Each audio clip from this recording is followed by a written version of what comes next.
Hi hello സുഹൃത്തുക്കളെ, എല്ലാവർക്കും നമസ്കാരം. അപ്പോൾ നമ്മൾ കഴിഞ്ഞ ഒരു ഷോർട്ട് വീഡിയോയിൽ നമ്മളൊരു പവർ ബാങ്ക് അൺബോക്സ് ചെയ്ത വീഡിയോ ഉണ്ടായിരുന്നു. ആ വീഡിയോയിൽ നല്ലൊരു വീഡിയോസും കാര്യങ്ങളൊക്കെ ഉണ്ടായിരുന്നു. താങ്ക് യു സുഹൃത്തുക്കളെ. അപ്പോൾ ആ ഒരു സർക്യൂട്ട് ബോർഡാണ്, അതായത് പവർ ബാങ്ക് മൊഡ്യൂളാണ് നമ്മളിന്ന് ഫുൾ ചെക്ക് ചെയ്യുന്നുണ്ട്.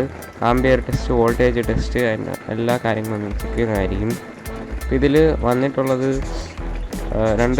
3 പോർട്ടാണ്, അതായത് 2 USB പോർട്ടും ഒരെണ്ണം മൈക്രോ USB പോർട്ടുമാണ്. അപ്പോൾ ഇതിൽ 4 ഇൻഡിക്കേഷൻ ലൈറ്റ് ഉണ്ട്. എൻ്റെ ബാറ്ററി ചാർജിങ്ങിൻ്റെ ലെവലാണ് നോക്കുന്നത്. പിന്നെ 2 ബാറ്ററി കണക്ഷൻ ടെർമിനലുണ്ട്. പിന്നെ അത്യാവശ്യം നല്ലൊരു ഐസിയും കാര്യങ്ങളൊക്കെയാണ് വന്നിട്ടുള്ളത്. അപ്പോൾ നമ്മൾ ആദ്യം ബാറ്ററി ഒന്ന് സോൾഡർ ചെയ്യണം.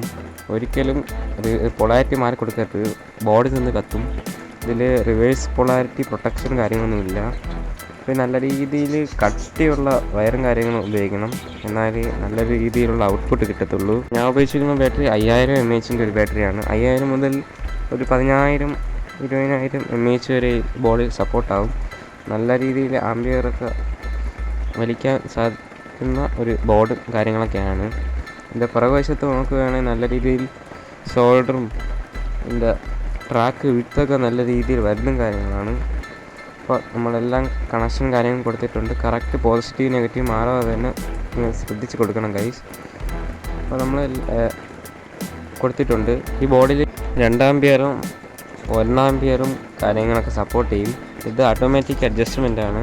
ഇതിൻ്റെ വോൾട്ടേജും കാര്യങ്ങളും ടെസ്റ്റ് ചെയ്ത് നോക്കാം. അപ്പോൾ നമുക്ക് ആദ്യം ഈ സർക്യൂട്ട് ബോർഡൊന്ന് ഓണാക്കാൻ വേണ്ടി ഒരു ചെറിയൊരു ബട്ടൺ ഒരു പ്രസ് കൊടുത്താൽ മതി. അപ്പോൾ ഈ സർക്യൂട്ട് ബോർഡ് ഓണാകുന്നതായിരിക്കും. അതിൻ്റെ ഇൻഡിക്കേഷനായിട്ട് ഈ 4 LED പ്രകാശിക്കും. ആദ്യം ബാറ്ററി വോൾട്ടേജ് നോക്കുകയാണെങ്കിൽ 3.91 വോൾട്ട് കാണിക്കുന്നുണ്ട്. ഇതിൻ്റെ സർക്യൂട്ട് ബോർഡ് ഒന്ന് ഓണാക്കി നോക്കാം.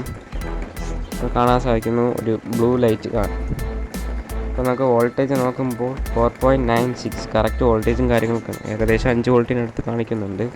നമുക്ക് ചെറിയൊരു ഫീച്ചർ ഫോൺ ഒന്ന് ചാർജ് ചെയ്ത് നോക്കാം. ഇത് വേറെ വലിയ സ്മാർട്ട് ഫോണും കാര്യങ്ങളുമില്ല. ഈ സ്മാർട്ട് ഫോണിലാണ് നമ്മൾ വീഡിയോ ഒക്കെ റെക്കോർഡ് ചെയ്യുന്നത്. അവസാനം ഈ ഒരു മൊബൈലിൽ ചാർജ് ചെയ്ത് കാണിക്കുന്നതായിരിക്കും, ആംബിയർ ടെസ്റ്റിങ് കാണിക്കുന്നതായിരിക്കും ഗൈസ്. ഇതിൽ നല്ല രീതിയിൽ ചാർജിങ് കാര്യങ്ങൾ ചെയ്യുന്നുണ്ട്. അപ്പോൾ ഇതിലൊന്ന് വോൾട്ടേജ് ഡ്രോപ്പ് ടെസ്റ്റ് ചെയ്ത് നോക്കുകയാണ്. അതായത് നമ്മൾ ഈ ചാർജർ കൊടുത്തിട്ടും വോൾട്ടേജ് കുറയുന്നുണ്ടോ എന്നൊക്കെ നോക്കുകയാണ്. ഇപ്പോൾ ചാർജിങ് നടക്കുകയാണ്, ഇപ്പോഴും മാറുന്നില്ല, ഒരു തരുവരും വോൾട്ടേജ് മാറുന്നില്ല. 4.96 വോൾട്ടേജിന് കാണിക്കുന്നുണ്ട്. അപ്പോൾ നിങ്ങൾ സബ്സ്ക്രൈബ് ചെയ്തിട്ടുണ്ടെങ്കിൽ സബ്സ്ക്രൈബും സപ്പോർട്ട് ചെയ്യണം. അപ്പോൾ 2-3 ലൈക്കും കാര്യങ്ങളൊക്കെ തരണം ഗൈസ്. അപ്പോൾ ബാറ്ററി ഫുള്ളാണ്. 4 ബ്ലൂ ലൈറ്റുകളും നല്ല രീതിയിൽ പ്രകാശിക്കുന്നുണ്ട്.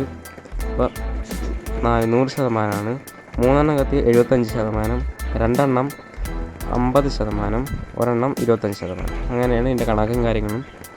അപ്പം ഇത് ചാർജ് ആദ്യം നമുക്ക് ചെയ്ത് നോക്കാം. അപ്പം ചാർജിങ് മാക്സിമം ഒരു 2 ആംപിയർ ചാർജറെങ്കിലും വേണ്ടി വരും. അപ്പോൾ ചാർജ് ചെയ്യുന്നതാണ്. അപ്പോൾ 4 ലൈറ്റും, ഇപ്പോൾ ഒരു ലൈറ്റാണ് ബ്ലിങ്ക് ചെയ്യുന്നത്. അപ്പം ചാർജ് നടക്കുകയാണ്. അപ്പോൾ നമുക്ക് ഒന്ന് ഹീറ്റും കാര്യങ്ങളൊക്കെ വരണമെന്നുണ്ടോ എന്ന് നോക്കാം. ചെറിയ മഴയും കാര്യങ്ങളൊക്കെ ഉണ്ട്, അതിൻ്റെ ചെറിയ നോയ്സും കാര്യങ്ങളുണ്ട്, ശ്രദ്ധിക്കേണ്ട ഗൈസ്. അപ്പോൾ ചെറുതായിട്ട് ചൂടാകുന്നുണ്ട്. ഏതൊരു ഇലക്ട്രിക്കൽ സാധനം എടുത്താലും ഹീറ്റ് വരും, സ്വാഭാവികം. നല്ല രീതിയിൽ ചൂടൊന്നും വരത്തില്ല, ചെറിയ ചൂട് മാത്രമേ വരത്തുള്ളൂ. ഈ ഒരു സർക്യൂട്ട് ബോർഡ് ആണെങ്കിൽ നമുക്ക് പെട്ടെന്ന് അസംബിൾ ചെയ്ത് വയ്ക്കാനൊക്കെ സാധിക്കും. ഒരു PVC ബോക്സിലൊക്കെ ആണെങ്കിൽ സെറ്റ് ചെയ്യാം. ഇതിൻ്റെ ഒരു full video, power bank making video ഉണ്ടായിരിക്കുന്നതായിരിക്കും. അപ്പോൾ ഇതിൻ്റെ സ്മാർട്ട് ഫോൺ ടെസ്റ്റിംഗ് ആണ്, ആംബിയർ ടെസ്റ്റിങ്. സ്റ്റാർട്ടിങ് തന്നെ 150 mA, 520 mA മാക്സിമം. ഒരു 5% ഞാൻ നോക്കിയപ്പോൾ 1500 mAh വെച്ച് കയറിയായിരുന്നു. അപ്പോൾ ഇത് കിടിലം ഒരു പവർ ബാങ്കാണ്. നിങ്ങൾ ഫ്ലിപ്കാർട്ടിൽ ഇതിൻ്റെ ലിങ്കും കാര്യങ്ങൾ കൊടുത്തിട്ടുണ്ട്, വാങ്ങാമെന്നുള്ളത് വാങ്ങാം. പിന്നെ അടുത്തൊരു കിടിലം വീഡിയോ ആയിട്ട് കാണാം ഗൈസ്. Tata, bye bye.